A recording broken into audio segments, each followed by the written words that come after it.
Today we're going to talk about change, specifically how change impacts individuals. Now there are different definitions out there about change, but for the purpose of this conversation, I'd like to go ahead and define change as the loss of something familiar.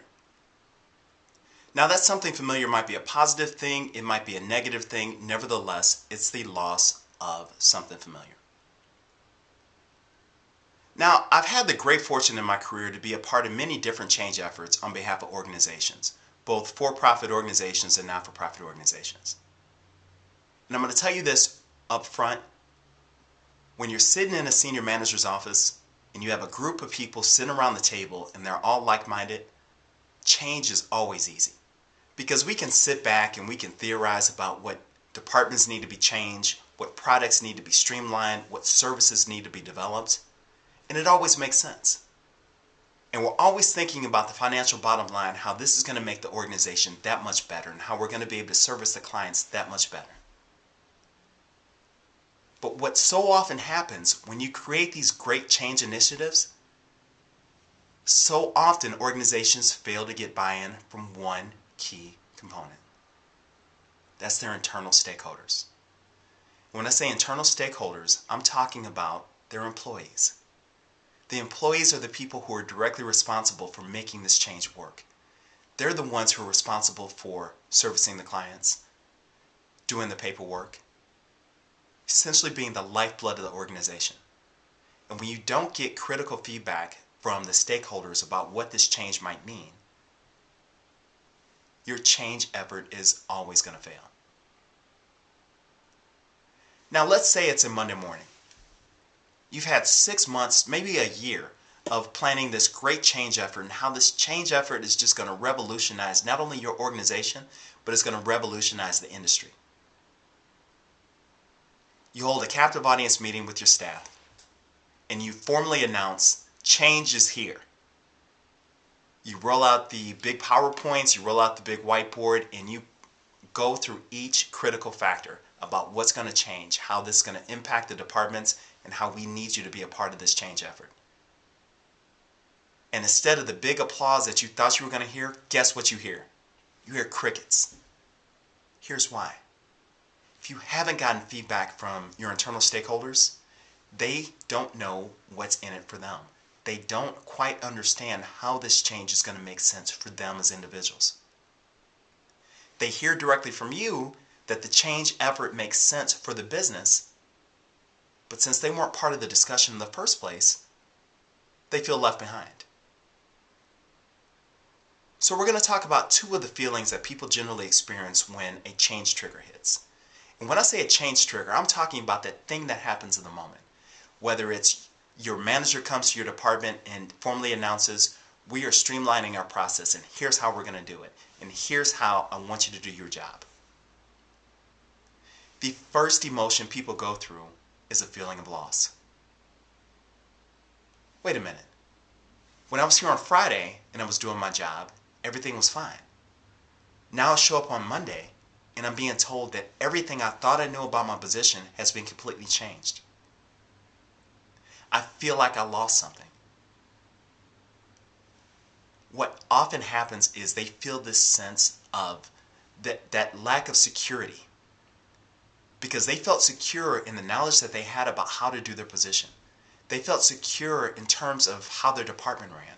They felt secure in terms of what they meant to the organization. But now that the change trigger hits, they're having a feeling of loss because I'm not quite sure what this change means to me. And I'm not quite sure that I'm going to be able to properly perform my duties in the manner in which I'm used to. The second thing that hits after the change trigger is grieving. They go through that experience, the individual goes through the experience of grieving what they've lost. I used to be somebody. I used to know my job inside and out. I knew where I stood with my manager. I knew where I stood with the organization. But now I have no idea what this change means to me, and I'm actively grieving it because I want to go back to how things used to be. Now, what often happens is this. Managers as a whole are prepared to handle budgets. Managers as a whole are prepared to handle the things that happen within their departments. But the one area of life that is so difficult to legislate, whether you're in the professional setting or the personal setting, is that of emotions. You see, as these changes hit, these changes and the loss of something familiar have to be grieved, and it's okay to be grieved. It's okay if you're grieving that which you've lost. But it becomes critically important for the managers to give their team, the individuals on their team, time to grieve that which they've lost. And what this takes is the manager being willing to listen, the manager being willing to empathize, the manager being willing to sympathize in some cases, and the manager willing to simply be there for their staff. But see, here's the difficult part of that. Because we're asking the managers to help the team to grieve through that loss. But so often we don't take into account the grieving that the manager might be going through. Because the manager is sitting back saying, I know this is difficult for my team, but what about me? Not only are their roles changing, but my role's changing as well. What does this mean for me within the organization? Folks, I'm going to say this, and I'm going to be as clear as day when I say it. If you're ever thinking about enacting a change effort, make sure you get critical buy-in from your internal stakeholders. Make them part of the process. Because when they're part of the process, they feel like they have something they can hold on to. They feel like they have a voice, they feel like they have a seat at the table. So that when you roll out that change process includes their voice, their perspective. And not only is it good for the individual, but it's good for the organization because you'll have a better understanding of what your strengths are as an organization, what your areas of growth are as an organization. Change efforts cannot happen in a silo. In order to change the organization, you need critical buy-in from all members of the organization. In the next change management series, we're going to talk about a couple of the other points that individuals go through as change triggers hit. Thank you.